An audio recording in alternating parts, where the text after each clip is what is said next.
আমি বললাম দেখো আমার এমনি দেরি হয়ে যাচ্ছে, আমি যখন হাতে ইশারা করব তখন রুমে চলে আসবে কেমন, আর এখানে এসে এই দিকটা আমি সামলে নিব, এখন আসি।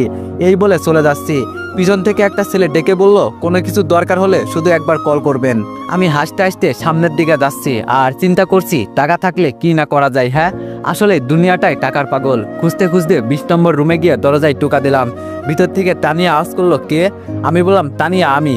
তানিয়া দরজা খুলে আমাকে ভিতরে নিয়ে দরজা বন্ধ করে দিল আর ধপ করে আমাকে জড়িয়ে ধরলো। তানিয়াকে ছাড়িয়ে তাকিয়ে দেখি তানিয়া অর্ধনগ্ন হয়ে গেছে, ফ্লোরের ওপর সবুজ শাড়িটা পরে আছে। এটা দেখে আমি তাড়াতাড়ি বললাম কি করছো তুমি, তাড়াতাড়ি কাপড় পরে নাও।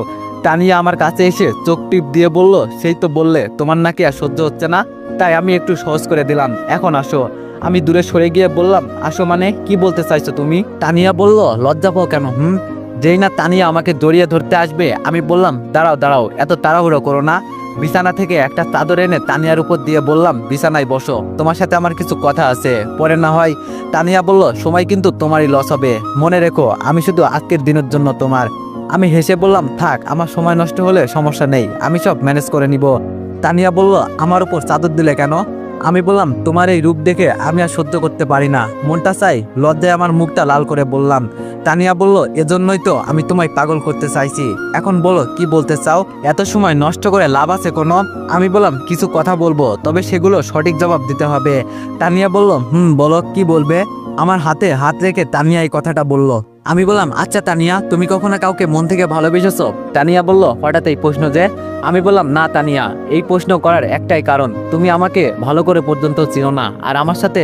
তানিয়া বলল আর কোনো কথা শুনতে চাই না, তুমি আমার যেই উপকার করলে না, এর থেকেও যদি বড় কিছু চাইতে আমি তাই দিয়ে দিতাম। আমি তানিয়ার এই কথার সুযোগ নিয়ে বললাম যদি আমার জন্য সব করতেই পারো, তবে আমি এটা জানতে চাই তোমার যেই বাচ্চাটা আছে ওটা কার? আর আমি তো জানি দীপু মারা গেছে। তানিয়া অবাক চোখে তাকিয়ে বলল তুমি এই কথা কোথা থেকে জানলে?